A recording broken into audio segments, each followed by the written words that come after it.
Hi, Joydip. Hi, good evening. Good evening. So, Joydip, first of all, thank you very much for giving your valuable time for this particular discussion. Thank you. Thank you.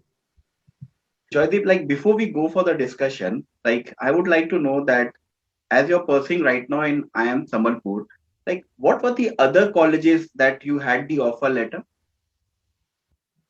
Yes. So along with IIM Sambalpur, I had the offer letters of IIT Roorkee and IIM Singapore. Okay. One IIM and one IIT. Yeah. Okay. Okay. So, what made you feel to go for IIM Sambalpur? Yes. I searched in the internet and about the colleges, and also one of the reasons that influenced my decision was it was closer to my hometown, and like I'm the only son in the family, so in case of any emergencies or something, it would be easy for me to come. So that was also one of the reasons what I chose IIMs. And there were a lot of other reasons about the colleges, the faculties, the strength areas. And I have few seniors of my college studying there, so that also influenced my decision. Okay. Multiple factors actually. Okay. Okay. Though you're pursuing right now in IIM Sambalpur, but still I would like to know, did you ever felt that you will be a part of any IIMs, you will be getting an entry into any IIMs for your management program? Well, I'll take it this way. Though I never felt, but that is what I am when I started my CAT preparation, because that has been my driving force to stay motivated, to prepare, to get up after every bad mocks. So even though I have never failed, but to get the feeling is what that drive approach. Okay, this means that you were very much cleared with your goal. Yes, yes, that was the mind. Okay, so as you're pursuing right now in IIM Sambalpur, you must be definitely role model of many person. So we would definitely love to know more about you, like from where you are, your family background, your academic details, like anything that you would share that will be very much helpful for us. Yeah, obviously. So I'll start with my family background. Like I said, I'm a only son in the family. My parents are there, and my I've been born and brought up in Kolkata. So my school, my college, everything has been Kolkata. So I did my schooling from Julian Day School, 10, 12, and post to that I did my graduation in mechanical engineering from West Bengal University of Technology. After that, I worked in the field of sales for 4 years, and then I joined the MBA program at IIMs. Can you share a little bit more about your academic details? Yes. So my, I mean, you want to know what my percentage was? Yeah, yeah, yeah. Percentage. Yeah. So my 10th was 80%. My 12th was 78%. My graduation was 60%. So it's interesting because we have there's weightage of 10, 12, and graduations when the selection for IIMs. But yes, there are ways in which you can compensate with your not so good past academics, with your work X and your performance in the interview and the CAT selection. So the ones who are thinking that just because their past academics is not that stellar, that will minimize their chances. Yeah, it makes things slightly difficult, but it's not impossible. Okay. I've often heard with most of the students, they generally say that CAT exam is one of the toughest examination in this management program. So, we would also learn to know, what was your experience regarding this CAT journey and how did you prepare? What other things you did to get a good percentile and clear of the tier one category of colleges? Right. So one of the difficult thing that happens for a working person is to keep the continuity going, because on one hand you have to perform at your work. There you have to meet expectations, deadlines, workloads, traveling, everything happens. and it's invariably you tend to feel tired. And on the other point, and it happens that to keep the continuity, the momentum going, that is the main challenge. So in that part, I think one should be setting a routine that whatever happens, no matter how bad day you get a what or what a good day you get a what, make sure you spend at least 2 hours a day for preparation. That will take it help in a long run. And in my preparation, I had the help of Pabitra Sir. He has helped me.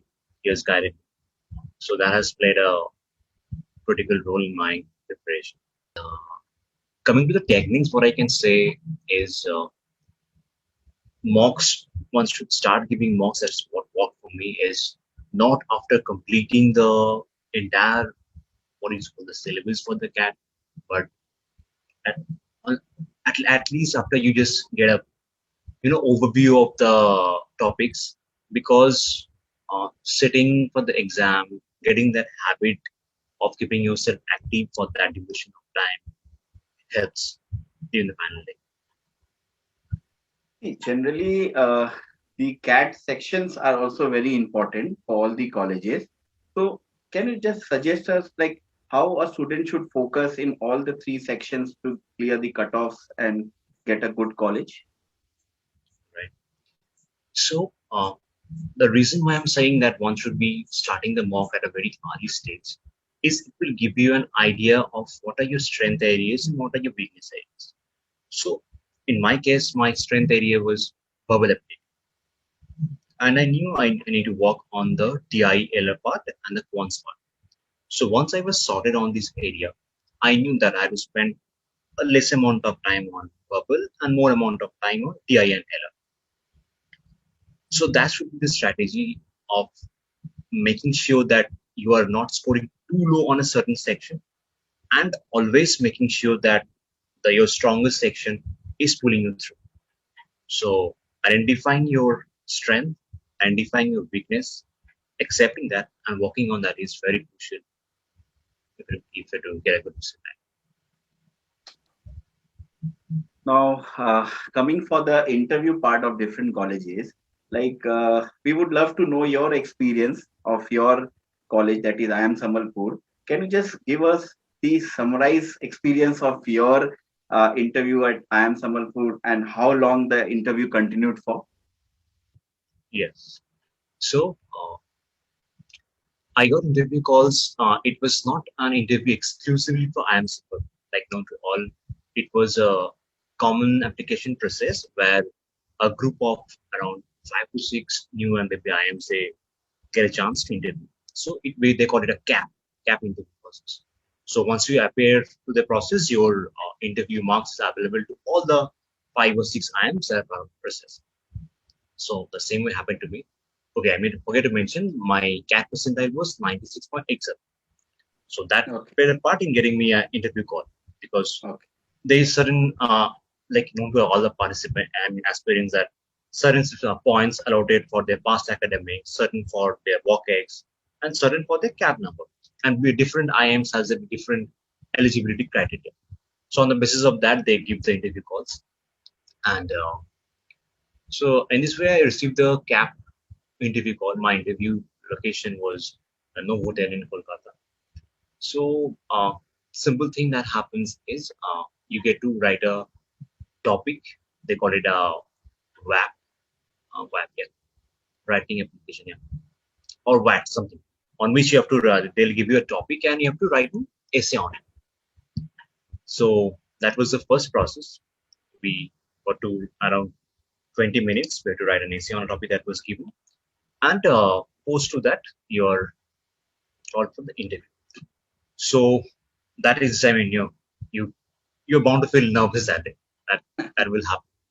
So in the interview process, in my case, it was morely focused on my WOCX, as I was already working in marketing and sales, which is aligned with many of the post MBA,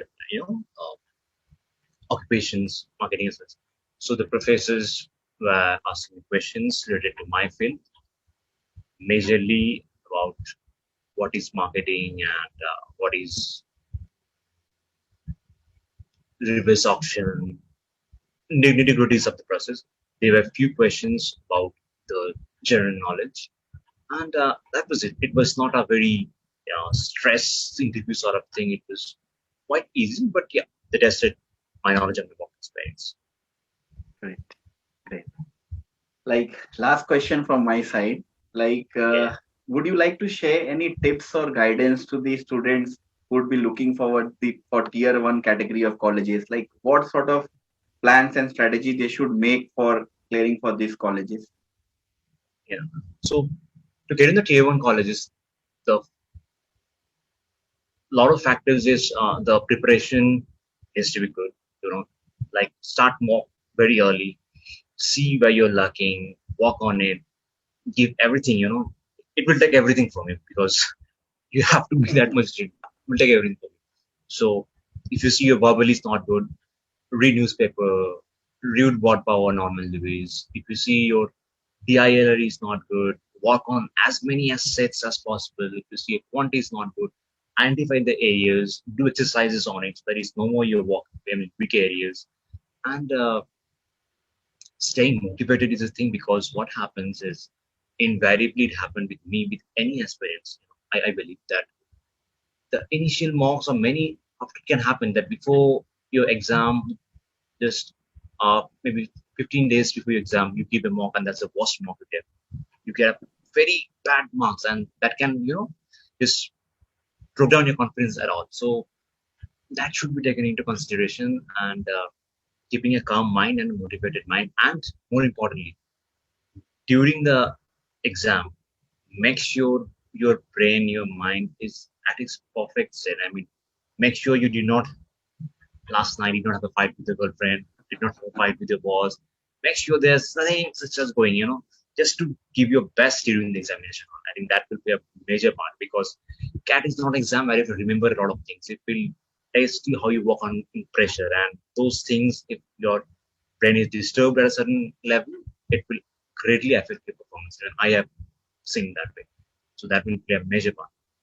And Person during the should be interview, mentally also fit. yes, mentally, try to stay at your best.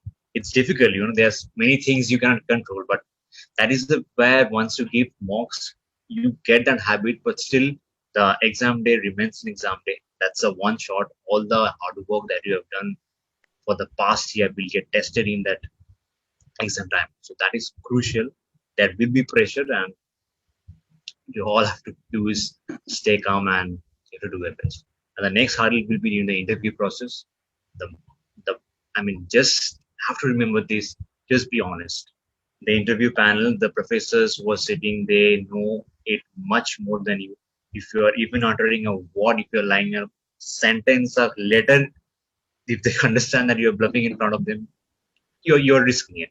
So just be honest. Whatever you have done, if it is a year, I mean, you have take a break from your work for preparing. Say that. Don't just bluff around. If you have done something, say that. If your work experience, whatever your work was, say that. Don't just think that if I say my work was a bit sophisticated, I had a bit of managerial experience. Maybe when you had not. So no need to say that. It doesn't matter. If you say that, they'll understand it. Just be sure about it. No, no, I really liked about it that you gave a very honest answers, nothing any Yeah. bookish. Whatever you have faced in your life, you have given that feedback. So I hope all this suggestion and feedbacks will be really helpful for all the coming students. And Yes. I would like to really say thank you to you for this particular explanations and discussion. And I wish all the Thank best for your future. Thank you. And I wish all the best for all the aspirants that will, get a chance to see it. I wish I could help them in some way. Thanks a lot. Take care, dear. Thank you.